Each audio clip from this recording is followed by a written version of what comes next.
Welcome to the Insightful Professor. Today we continue our examination of expressions and assignment. And what we focus on specifically today will be assignment compatibility, things like typecasting and type coercion. Let's get right into it. So we take a look at a Java program where we declare a variable of a particular type. For example, here I'll declare the variable quantity such that this is an integer variable. We can hold only whole numbers, no decimal numbers, no floating point values. As we've done this, we can continue by performing an assignment to place a value in this variable. So we say quantity is assigned and give it a value such as 5. Notice that the IDE accepts this. There's no little indication of a syntax error. That's compatible. What we're doing here is effectively assigning an integer value to a variable whose storage area is designed to hold an integer value. So this works fine.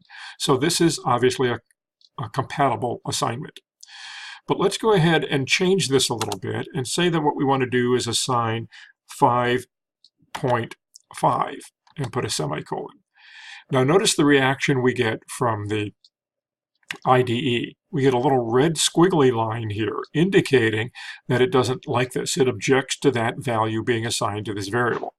If we go over and examine the error, it says the type mismatch cannot convert from double to int because we're attempting to assign a value of double to a variable whose storage is intended to hold an integer.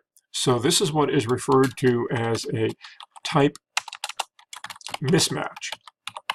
Trying to put something of one data type into a variable that is prepared to deal with data of only a certain type, a different type. So how do we overcome this? Well, we could, of course, go in here and create a variable of type double. And we could say double, call it how many. And then we could say how many is assigned 5.5. That works fine. But there's another interesting thing that happens here. Remember, we cannot assign a double to an integer. Here we're assigning a double to a double. What would happen if we assigned 5, an integer, to how many, which is prepared to hold a double? This works. This is compatible. This is not a type mismatch. Even though the data types are different, in this case, assignment is compatible. We can put an integer into a double, but we cannot put a double into an integer. So the reason this works is that assignments are allowed for integers into floating points, but not the other way around. In general, we can make this comment. These are assignments that would be permitted. We could take something of byte, which is a very small integer, and put that into a short, a small but a little bit bigger integer. And we could take something from byte or short and store that into an int, which is a larger integer. And finally, we could put all of this into a long. So integer assignments work in this way. I could take something that is a single byte, a very small integer, put it into the storage for another integer where the storage is designed to hold something larger, 2 bytes, 4 bytes, 8 bytes. That is all compatible. Furthermore, I can take any integer and put it into something of type float, because float has a sufficient amount of storage to accommodate any of the values, and there's going to be no loss of data, no loss of value as we provide the value from an integer into a floating point. Furthermore, I could take any integer or also a float, single precision floating point, and assign it to a double. All of these are considered acceptable. And I've used an arrowhead here to show the direction of the assignment that would be permitted, kind of the flow from a small value to a larger value, small storage to larger storage. All of that will work. but this is effectively a set of one-way streets. I'm not permitted to go in the other direction. So for example, I could not go from float to int.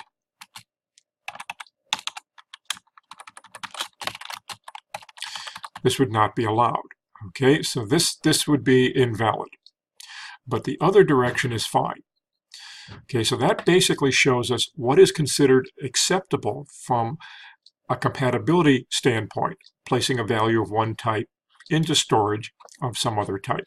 There is something else of interest to us, kind of a curious little thing, something where we could take a value of float or double and put it into some kind of an integer.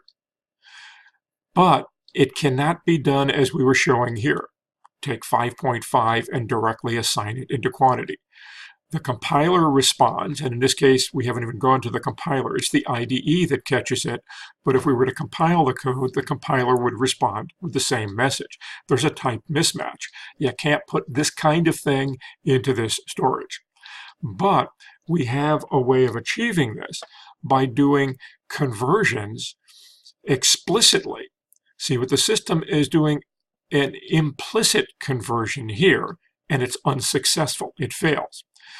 But if we try to do it explicitly, we can accomplish it, because the system is warning us here that if you do this, you're going to be losing some of the information. For example, if you try to store 5.5 into a variable that can only hold an integer, I could store it as 5, which means you're going to be losing the 0.5. You're going to lose some of the value. So to prevent that from happening, we get this error message that says type mismatch. But if we want to explicitly do this and be deliberate about the assignment, the language provides the ability to do that with something called a typecast, or in this particular direction of flow, something called type coercion. So that's what we're going to look at next. Suppose I declare a couple of integer variables, integer var1, and I assign it during the declaration here through an initial assignment the value of 5. Then I assign a second variable, var2, assign that a value of 2. So now I have two integer variables. Then I declare a double var3, and it's with var3 that I'm going to do my computation and store the result. So let's suppose that what I want to do is I want to take and assign to var3 the result of evaluating var1 divided by var2. Now what's going to happen here is I'm going to divide one integer by another integer. So the result will be an integer. That result is then going to be assigned to the variable called var3, which is a double. To show you how this works, I'm going to use a couple calls to system out println, and through that method display the content of the variable var1, var2, and var3. So let me pop that code in here, and we'll show you what's in var1. Of course, that will be the 5, an integer. var2, the value of 2, also an integer. And then the result of dividing 5 by 2, one integer divided by another, but then stored within a double. Let's see what happens.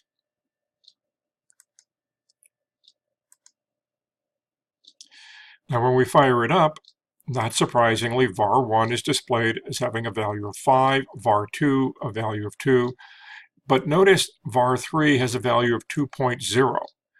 You might possibly have thought that 5 divided by 2, when stored in the double, would have yielded 2.5.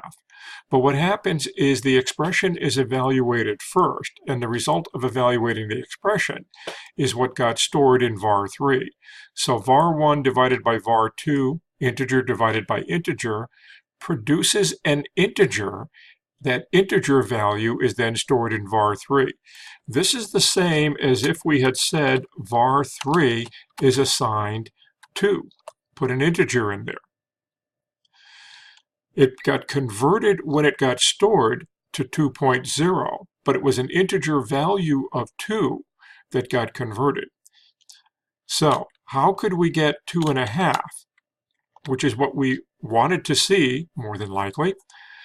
Well, what we would do is we would convert either one of these integers and say, let's treat it like a double. We do that through what's called a typecast. What I do is I use the word double. This is the data type that I want to convert to or cast it to. And let me get rid of this code here. And I'm saying take var2 and make it into a double. Then you're dividing an integer by a double. This results in a double. So this is what's called typecasting. We could think of this as explicit type conversion. Remember I said when I assign something like 2 or 5 or some integer and I assign it to a double, it is implicitly converted to double internally. I also have the ability to take something and say, I want you to convert it this way or treat it this way. Let's watch what happens when we fire this up now. Now the result is 2.5. And that's because I said take this integer and divide it by an integer, but I want you to pretend or treat the integer as though it were a double. That's where it will do that kind of transformation where the 2 becomes 2.0, and now this is 5 divided by 2.0, which yields not an integer, but a double, and then that double is stored in var3. So this is what's called typecasting. There are times when we wish to do this because our variables are of one type and the value that we want to produce, we want to store it in a variable of another type. And again, this works because we are taking charge and saying explicitly do this conversion. If we did not have the values in variables, what we could have done was we could have said double var4 is assigned 5 divided by 2.0. There's no typecasting here. But the problem is we're explicitly changing the literal from 2, an integer value, to 2.0, a double value. We can't do that with the content of a variable.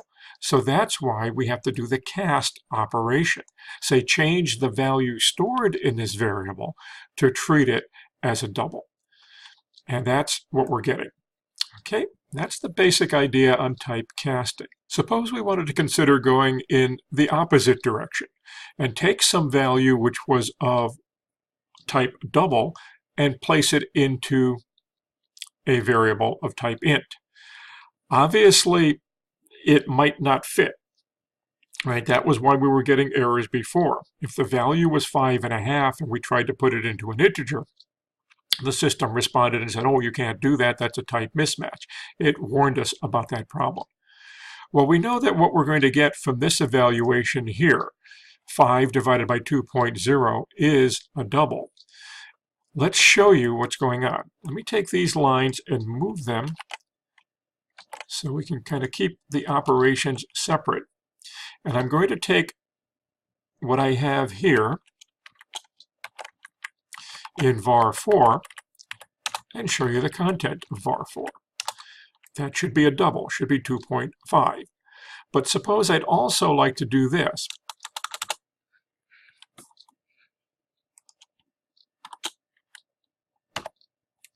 Now suppose I wanted to take what is in var4, a double, and assign it to var1, an integer.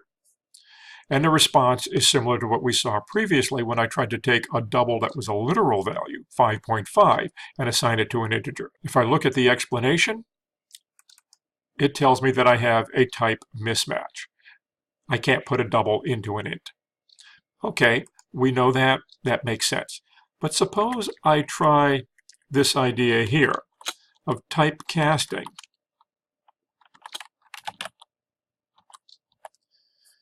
Now it clears up.